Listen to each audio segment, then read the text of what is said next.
একটা ঘটনা বলবো আজকে। আমার পাশের বাসার একজনের গল্প। তো ওই আপুটা আমাকে বলতেছে, ওর ছেলে যখন ছোট ছিল, ওর হাজবেন্ড ওকে মারধর করতো। তখন ওর ছেলেটা বাপের সাথে ছোট থাকতে প্রতিবাদ করতো।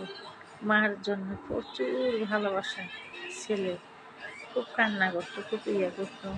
মার জুতা হোক, হাতের চুড়ি হোক, ছেলেটা রাখি দিত, এটা আমার মার জিনিস। আর সেই ছেলেকে মা কত যত্ন, কত ভালোবাসা, নিজে না খেয়ে ভালোটা ছেলেকে খাওয়াবে, ছেলেকে পড়াবে।